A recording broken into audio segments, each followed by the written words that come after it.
everyone, I am Rebecca from ChemKnits, and today we are going to dye a sock blank using some specific inspiration from our lab partner today, Renata. Renata, thank you so much for being my lab partner today, and I'm really excited to dye up this yarn for you. Now specifically, I'm going to dye up some yarn inspired by Renata's Dungeons and Dragons character. I think this is a ranger slash warlock. I'm going to pull colors from this character, and I thought it would be fun to bring out my D20 to decide a little bit about how we're going to dye the sock blank today. Now, I'm not going to let chance decide everything about this project. I do know the pattern that Renata's going to try to use with this yarn, and so that tells me a little bit about how I might want to dye it. I don't want to do something too wild because that might overtake the pretty cables on this sock pattern. So let's bring over the D20 and roll for it. We're gonna roll twice because that's a little bit more fun, even though with these parameters that I've set up, I could technically just roll one number to determine both. So for this first roll, if I get an even number, I'll do a countertop, more hand-painted technique. If the number is odd, I'll do a more immersion-based technique to dye the yarn. So let's roll, and of course that's off camera. So let's roll. Am I gonna be able to get this on camera? I need to get a bowl. I had to bring out a bowl so that way my rolls could be on camera. Thankfully I did not look at any. Oh my gosh! I have a bowl that I'm gonna try to roll the dye into so that way it will be on camera. Can you tell I've tried a few takes? All right. 7. Okay, that is odd. We are gonna do an immersion-based technique for this colorway. Now our next roll is going to tell me a little bit about the color order. Do we want to do something that's more of a gradient, or do I want it to be slightly more random? Yes, they'll still be blending between colors, but maybe it's not going to go from lightest to dark. Maybe it'll sort of transition in and out of different colors. All right, let's roll. Okay. Let's roll. 19. Okay, we're gonna do a bit of a random order. And so I'm not gonna go from lightest to darkest, but we might have multiple sections of some of the same colors. We're gonna play around and see where we end up, and I'm very excited. For what it's worth, I've never played Dungeons and Dragons before. I just thought that this would be fun. Now the sock blank I'm going to be dyeing today is a double-stranded sock blank, a stroll sock blank from Knit Picks. This is 75% superwash merino wool, 25% nylon, and there are 2 strands of yarn knit together. So whatever random design I put on here, it can be unraveled into a matched pair of socks. If you want to learn more about any of the tools or equipment, you can find links and affiliate links down in the video description. And I may earn a commission if you make a purchase through one of my affiliate links. Now I'm going to go ahead and go and pre-soak this blank for at least 30 minutes. Depending on my schedule, maybe even overnight, so it's well saturated before we go set up our dye bath. Now, before I even rolled the dice, I took a look at our character and pulled some colors from this image. And then I went over to the Dharma Acid Dyes webpage because there's a color palette you can do to sort of add their little digital swatches on there to create a list of potential colors that I might not want to use. Now, you've seen me swatch dyes in the past, and the digital color, or the color that ends up on the poster that I put on the lid of my jars, that's not necessarily the color that the dyes are going to be, but it's a reasonable starting place, and sometimes a way I like to put my palette together based on an original image. Let's go look at the dyes. On my acid dye jars, I take a swatch picture from Dharma, cut it up, and tape them onto the top because that gives some kind of feel of how the colors are. Now these are the 8 colors that I had pulled before, and I'm thinking, now I know that avocado matched the green swatch a little bit better than moss, but avocado can look very, very teal, and it breaks, and then you get more of the yellows near the end. Moss also breaks, but I think I'm gonna go in with this palette for our colors. But we have the others on hand just in case we need it. I still want to do a colorway that is very free form. I don't want it super measured. And I think we're gonna be working with liquid dyes today instead of using the dye powder and putting it on our immersion stock blank. So I'm gonna go put on my deluxe rubber respirator glass, safety glasses, and gloves, and take a little bit of dye powder from each of these colors and dissolve it in hot tap water. Now I'm weighing out the dye not to pay attention to the total amount of dye that I'm measuring out, but just to make sure that I'm not gonna use way too much dye total. And in fact, with the champagne, I think that's the only color that I made sure to get 1/2 gram. Everything else I tried to get under 1/4 gram of dye because we're dyeing 100 grams of yarn and I don't want too much pigment. But keep in mind that even if I mix more dye than I think what I'll need to use for the yarn, that's okay. I don't have to use all the dye just because I measured it. This is my 4-inch deep full-size catering steam pan. And we're gonna start today by adding a few cups of water. That's probably 3 to 4 cups of water. And then I'm gonna add in this 1/2 gram of champagne. Now the color is looking very orange, but as I add it to all this water, you can see that it is not very pigmented at all. And we will be dyeing most of this blank while it is hot, but I thought we'd start and get this background color on all over as a bit of a base layer. Now I have not added any acid in here yet, but it's possible that the yarn could start soaking up some of that color pretty quickly. Yeah, you can see already the color is looking a little bit more yellow. Just because my tap water is slightly acidic. Okay, I'm gonna add some acid now. We're gonna do 1, 2, 3 tablespoons of white vinegar. This is both, and now we should really have almost all that color in here. This is a higher amount of acid, but it should help us when we go and dye the different sections. And now what I likely will do is, when it's time to dye various parts, move some of the yarn down to one side, dye it, give that time to strike, move the yarn to dye our different segments. And so I'm excited, and we're gonna see what the colors do on the yarn. But now let's go over to the stove so we can start heating things up. Now I would say because of an auto white balance, in person the color is a lot more gold, like golden tan almost, pastel. On camera it looks a lot more off-white sand still. So we do have a nice base color here, but this is gonna heat up pretty quickly.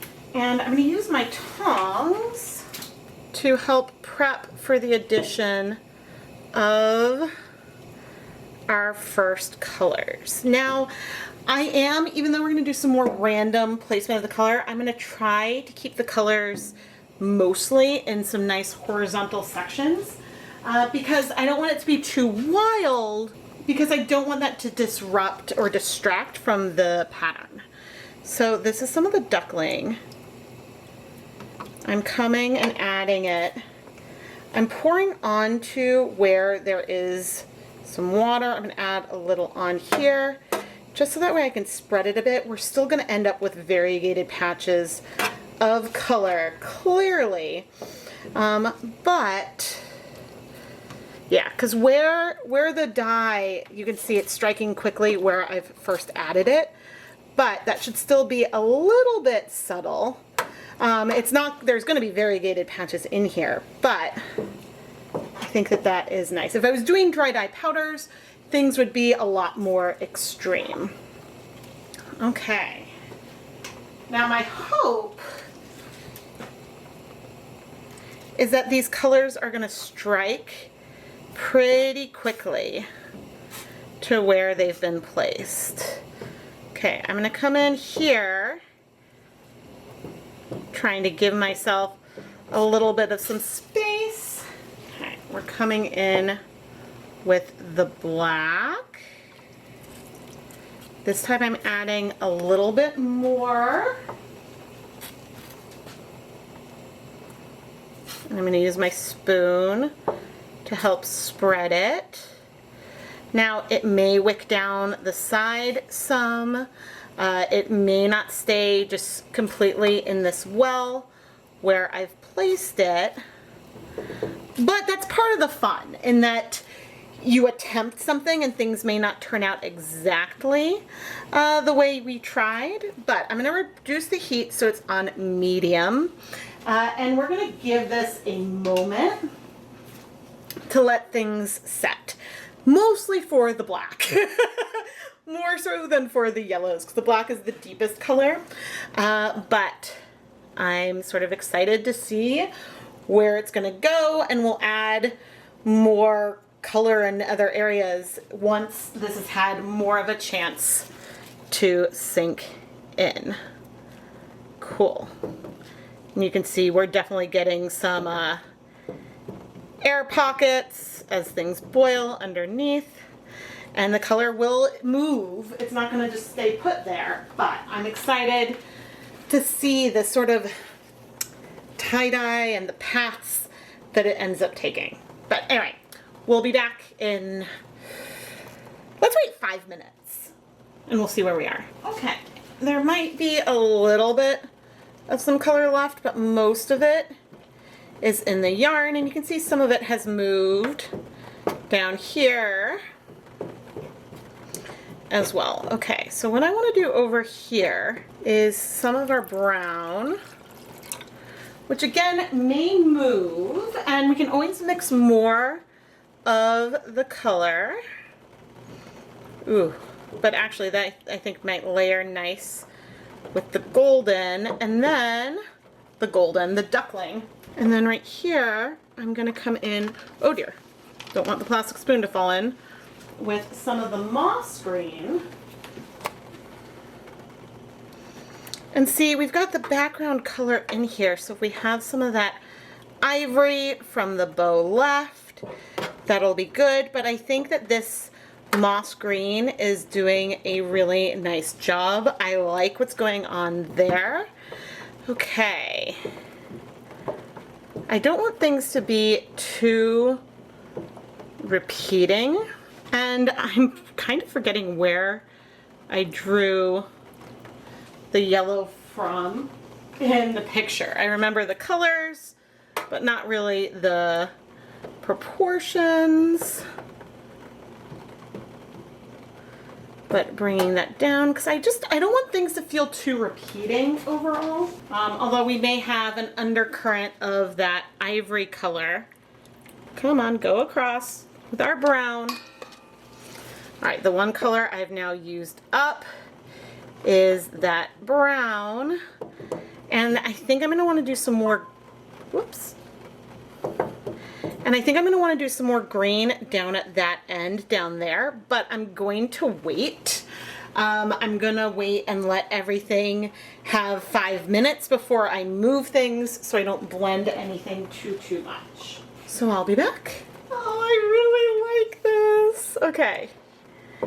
All right, and the nice thing is sometimes when I'm doing things with liquid dyes, I get a little bit nervous, mainly because I get nervous that I'm going to add too much volume of water, and so then I'm not going to be able to place things where I want them. But the nice thing today, and the nice thing about going slow, is that it's giving me an ability to control what's happening, and the water level isn't going to be getting too, the water level isn't getting too low because I'm adding the dye slowly in section by section. Now, could I have poured the colors on in a section with things bunched up like this? Yes. and that would give even more variation in that section because the dyes would settle in various spots. There would be resists and things like that. Hee hee. Some of that green may go down beneath. That is okay. But yeah, I like the idea of the green being extra dark along that edge. Oh, I'm really, really enjoying this. And then as our color progression, we just have some hints of that more ivory color. We've got right now what? It's brown, yellow, green, black, yellow, brown, yellow, green. Perfect. Okay, that is completely random. Which is what I wanted. Part of me wonders, I mean, I hope the black section isn't too big, and maybe it'll be more of a charcoal gray. Knitting cables and things with black can be a little hard, but I did want that note in with everything. So you can see that that color is already getting lighter up there. Okay, I am gonna wait 5 minutes. We'll come back and take a look and think if we want to add more pigment anywhere. I have more green, black, and yellow left that's mixed, but we can always mix more if we think it's needed. Oh, this is so pretty. Now, I'm feeling a little nervous. I have never scorched yarn, but our water level, she's low. But let's take a look at the sections. Ooh, see, that's so pretty. How we still have those hints of yellow. Ooh, when we go into the brown and we've got some of that lighter cream. The black is a big honkin' section. Oh, I like this so much. I don't want to add anything else because I'm afraid if I add any more, then that's going to detract from what we have here. But I do want to add more water. And given that just about all the dye is in the yarn, this shouldn't cause a big issue, but should also protect the yarn. And we can add a little bit more acid as well. And I guess I'm gonna go ahead and heat things for 25 more minutes. I just feel much more comfortable having a higher volume of liquid in here, even though all of the color has absorbed to the yarn. So this brings me to a good point. Why do I therefore need to keep heating things? Why can I not just go ahead and remove the yarn now? You probably can, but I like to add a little bit of heat and more time just to make sure everything is well set. Sometimes things can kind of be lightly on the fiber. I don't know. It just makes me feel better. But anyway, I'll see you in about 25 minutes. It's been 25 minutes, so I'm gonna turn off the heat. Take our yarn. That's so fun. Just looking at the like ridges of the wrong side. It's just amusing me. All right, I'm gonna set this aside to let it cool completely so then we can wash it. Let's wash this sock blank. Now, I believe that I'm going to be unraveling this for Renata. I'm going to have to double check my notes. But if you're a lab partner who has requested that I dye a sock blank, I'm always happy to unravel those for you. And on other sock blank listings on my shop, there's always an option for me to unravel them for the customer. And that's just because some people like to work from blanks to make 2 at a time socks. Others may prefer to unravel them first. And so, yeah. And if I ever have a sock blank that I did not unravel in a video and I'm unraveling one for a customer, I will make a short out of it. But we're having no color bleeding here, which is fantastic. And I'll take this opportunity to say subscribe and turn on notifications. But anyway, I'm gonna finish rinsing out the soap. And up, I see a little preview of what it's gonna look like unraveled when the yarn is gonna be a little bottled. Hopefully it won't be too busy for the cables, but I tried. I think it's such a fun yarn though. And even from back here, you can see that that's pretty subtle. But anyway, I'm gonna go put this through my spin dryer to remove the excess water and hang it up to dry. Here is our sock blank, and I feel like she's very, very beautiful. The only thing I wish is that the brown had a little bit more impact. The browns are very, very pastel, and in some areas they even feel a little bit more gray than what I was going for. Did I end up using olive or tobacco leaf? I don't remember. Looking back at the inspiration image, I feel like that this olive brown really nails the cool toned brown of the swatch. And I think I forgot that I did originally intend to use both browns. The warmer brown of the pockets and then the cooler brown of the straps. So it's not that the brown behaved differently. I think it's that I forgot that I wanted to use both. That being said, I think that this blank looks great with our inspiration. And now we need to go ahead and unravel it. You can get a little feel already of some of the modeling we're gonna get because of the way blanks dye up. And I am curious, you can see the white of stitches in between here. We're gonna have some speckles. So this is not solid black. It's hard to get something completely solid when you're dyeing a blank, especially if you're dyeing it really variegated because of the resist of the stitches.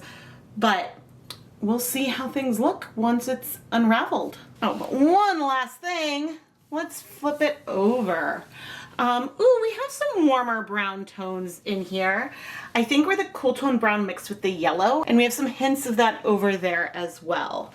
So that is a bit of a happy occurrence. I love this like striping that we still got from just the way the blanks were in the pan. And you can see, especially through here, that for all I try to keep our color transitions horizontal, we're gonna have rows that are gonna be variegated with multiple colors just because that's the way the dye is added on. If you really want more precision and stripes, dye connected mini skeins, you probably wanna do another technique. Or you could try hand painting them, but again, you'll have some sections that would be variegated. But now let's unravel. Here is the unraveled blank. Oh my goodness, it is so pretty. There is a softness to the color progression. And if we take a really close look, you can see a lot of reverse speckling in all the colors, including that black, which softens it a little bit. And I just love the dimension it gives. Now, I think I have this one a little more compressed than the other currently, but the best part about it being a double-stranded blank is that these color transitions are gonna happen in the same place. And so even though we dyed this in sort of like a bit of a striping kind of progression, but that was not repeating, it's gonna not repeat in the same way on socks. The transitions of what is on the ankle, the transitions of the colors on the cuff of the sock versus the toe, that's all going to be based on, you know, if you start from the same end, which thankfully the two ends are different colors to make that nice and easy for Renata. But you should get a pair of socks that are very beautifully matched, which is a huge part of the fun of dyeing sock blanks, dyeing double-stranded sock blanks like this to create special colorways. Renata, thank you so much for being my lab partner for today's episode of Dyepot Weekly. I really hope that you love this yarn that I created based on your Dungeons & Dragons character. I am really proud with how it came out, and I just hope that you're gonna love it as much as I do. If you wanna learn more about how you can become a lab partner like Renata, there are listings in the ChemKnits Creations Etsy shop. And if you have a specific idea in mind, such as a particular inspiration for the color, reach out to me in advance so we can chat about it before you purchase the listing. Although I do have to ask that you please keep Etsy DMs to questions and conversations related to shop inventory and signing up to be a lab partner. If you have general yarn dyeing ideas and questions, please leave them for me here on the YouTube comments. I try to scan the comments for questions and answer as many things as I can. And so this is the best place for you to leave a yarn dyeing related question or suggestion for me. Don't forget to subscribe and turn on notifications so you never miss a new video. And now the last thing I need to do with this yarn is remove it from the niddy noddy and go and give it a quick soak to relax that crimp so I can then twist it up and send it to Renata. I am Rebecca from ChemKnits, and thank you so much for watching.